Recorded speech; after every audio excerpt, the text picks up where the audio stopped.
as the day dawned and we saw my father off, the sky was a heavy curtain, reflecting the burden that was weighing on my heart. In the back of my mind, I felt that support would not be long in coming.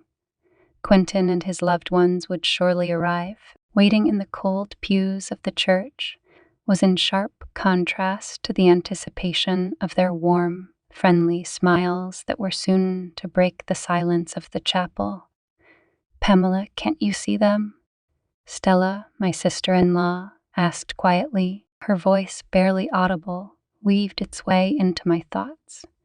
My gaze slid over the faces, but the answer was the same: emptiness.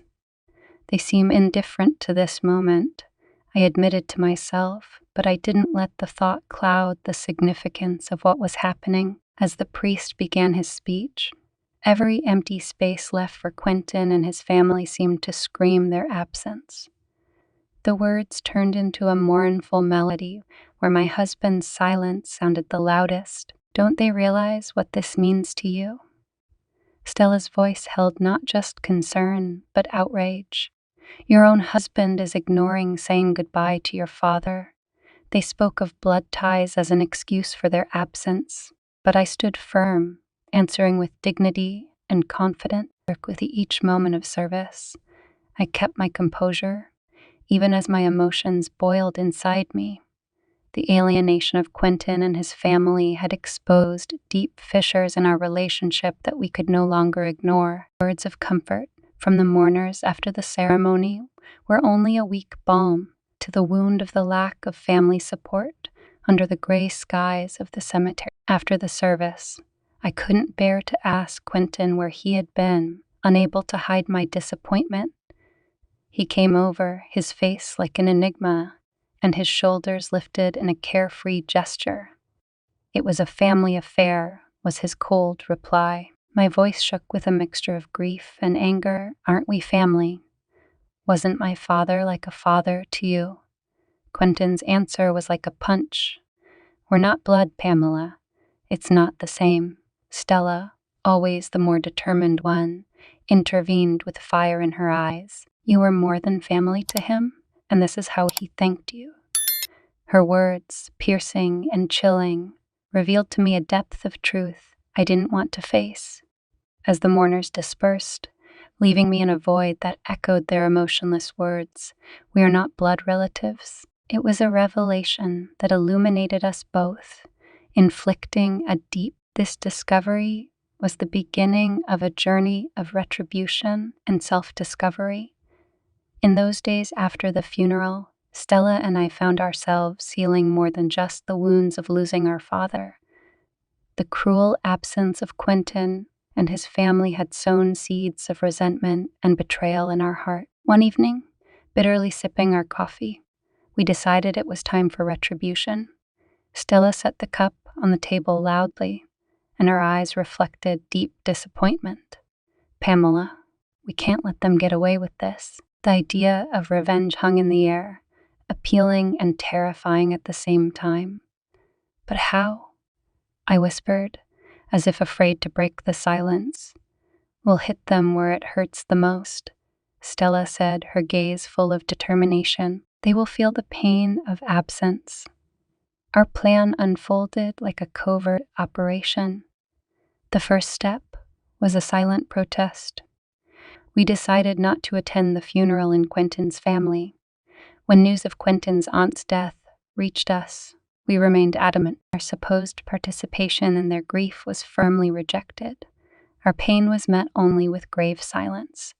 One day, over a cup of coffee, Stella leaned toward us, a playfulness playing in her eyes, and she said, "Pamela, it's time to raise the curtain on Act 2. Stella said, her voice sounding determined, "It's time to be free of these insensitive men."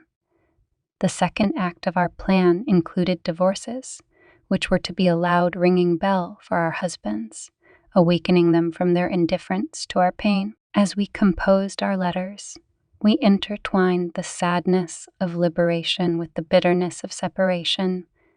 "They must understand. Our patience is exhausted.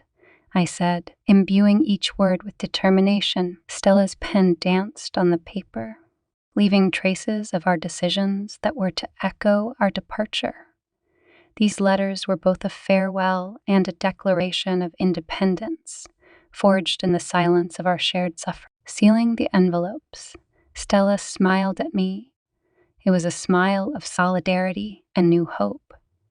The third act of our plan involved exposing their insensitivity to all relatives. At a family gathering, among aunts, uncles, and cousins, we were to reveal the cruel words that shattered our illusions of support. We're not blood relatives. Their excuse sounded like a judgment. We'll see how they take that logic, she said. The seeds of retribution had already sprouted, and we were preparing for the storm, about to confront those who had left us to suffer alone. On the day of the funeral, our unity was unwavering. Whispers spread among those gathered as they noticed our absence. Their gazes crossed. They recognized our deliberate absence without a word. Aunt Jane, always straightforward, approached us with concern in her eyes. Pamela, Stella, where have you been? This is family, after all, she asked, as if trying to find an answer in our eyes. Stella met her question with a piercing look. Family. Her voice was quiet, but there was a challenge in it. Is family really just a word? Aunt Helen, where were they when our need for them was greatest? My words added poignancy to the already tense atmosphere. Since we are not related by blood, they decided it was best to stay out of family matters. There was tension in the air as Jane stared at us, as if at the muzzle of a shotgun, but we stood firm, turning away from her bewilderment. Our absence from the ceremony became a silent anthem of protest, echoing in every whisper at family gatherings. This act of defiance began to sow the seeds of discord, and the realization that we were not going to play by their rules slowly but surely worked its way through the family ranks. They're starting to realize that their actions have consequences, Stella said one evening as we sipped coffee, immersed in reflection. Our silence spoke louder than any words. I nodded, feeling mixed emotions of satisfaction and pain at the consequences of our choices. Their actions laid the foundation for future acts of retaliation. The consequences of our decision nurtured a new strength within us, fueled by the determination of those who refused to remain invisible. The echo of our silent protest echoing through family gatherings brought us to the threshold of the second act of our retaliation plan. The decision to initiate a divorce and free ourselves from the shackles of insensitive husbands and indifferent families weighed heavily on our hearts. But the call of freedom was stronger than the fear of the unknown. That evening in Stella's parlor became the scene of our difficult but determined step of writing the letters that would pave the way to our independence. Each word we transferred to paper was filled with the weight of our emotions and the depth of our frustration. Stella looked at me with a question in her eyes. Are you sure? Once those letters are sent, her voice shook with the realization of the finality of our action. I sighed, feeling the gravity of the moment, but my confidence was unwavering. I've never been so sure, I replied firmly. I can't go on living in a marriage where I'm not valued and where my feelings are ignored. Stella nodded, and in her nod there was mute support for our joint decision. The pen squeaked across the paper, as if emphasizing the importance of each letter as we gave life to our letters. Mine began with the words the symphony of liberation sounds, a farewell and a manifesto at the same time. Quentin, when you read this, there will be an empty house in front of you, a reflection of the emptiness you left in my soul. I can't stay in a marriage where my pain doesn't matter and where our bond is rejected with soulless words. Stella's letter was filled with similar motivations for release. Your absence during my darkest days revealed the true limits of our relationship. I refuse to be bound to your indifference. By sealing the envelopes, We turn them into repositories of our grief and unrealized hope. The decision to part ways with these insensitive husbands was a liberating yet soul-crushing act. A week later, when the divorce papers were filed, Quentin confronted me, his face contorted with bewilderment. "Pamela, is this a joke? A divorce? Why?" His gaze searched for answers, but I met it with unwavering certainty. "No, Quentin, this is not a joke. Your indifference has consequences. What you allowed to happen at my father's funeral destroyed the foundation of our marriage." Stella also faced resistance. Her response was unwavering. "The problems in our relationship run deep, and they are rooted in your family's indifference.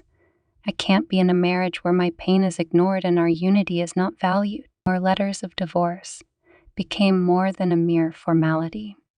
They were a statement of independence, a symbol of liberation from marriages marred by indifference. Another act of our retribution began with exposure. We gathered evidence of their insensitivity and called a family meeting to show the true face of betrayal. Gathering the relatives, we created an atmosphere reminiscent of a trial. All eyes were fixed on us when Stella says, "We want to share something important that will explain our recent decisions," playing the tape of Quentin coldly declaring, "We're not blood relatives," brought a dead silence to the room. This revelation hung over everyone like a heavy cloud, revealing the callousness that had caused our desperate act. The silence was interrupted by Gwen, a distant relative whose candor was known to all. She turned to Quentin with a direct question, not hiding her indignation. "Did you really say that about Pamela's father's funeral?" Quentin, as if caught up in guilt, stammered, trying to justify himself. It wasn't so definite. We didn't feel it was mandatory to participate." Gwen shifted her gaze to me, her eyes expressing sympathy. "Pamela, please accept my apologies," she said, and I nodded in acknowledgement, an affirmation of my resolve. It was more than just missing the funeral. It was a disregard for my family, for our relationship that we can no longer tolerate. Stella picked up the conversation, her voice sounding firm and confident. "It's not just Quentin. His whole family shares these feelings. It's a systemic problem." Uncle Astaire, always noted for his restraint, stood up, and his words sounded heavy. "Quentin, this is unacceptable. Family is more than blood ties. It's ties we value, it's obligations we honor." The room filled with voices, each of the relatives voicing their surprise and condemnation. Quentin tried to defend himself, but his words were drowned in a wave of accusations. When the commotion subsided, Gwen turned to Stella. "And your husband, does he share the same views?" Stella, without blinking, replied, "Yes, unfortunately, he's on the same side." "We've suffered enough," I continued, "and now we have to protect ourselves." Gwen nodded, understanding read in her gaze, and she turned to everyone present.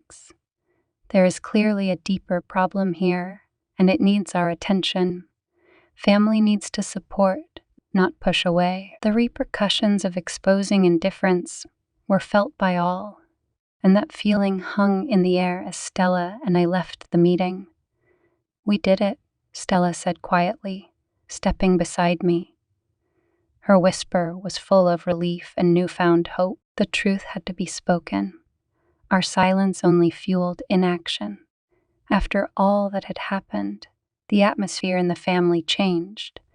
Quentin and his relatives faced a wave of condemnation, not only from us, but also from those who had previously turned a blind eye to their indifference. They felt the weight of the consequences of their actions, like a heavy burden not easily lifted from their shoulders. Quentin found me one evening, a note of desperation in his voice.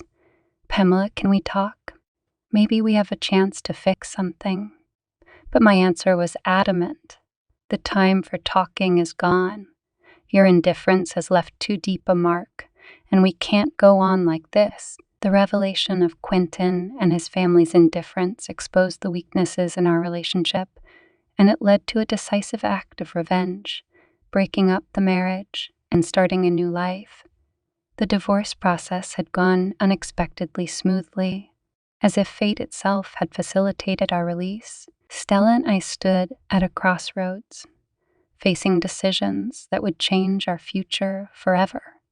The courtroom where the severance of our marriage bonds was to take place had become the arena for the final act of our retribution. Quentin, dressed in a somber suit, stood across from me, and the physical space between us symbolized the depth of our emotional rift. The bang of the judge's gavel echoed through the hall, the final chord of our marriage.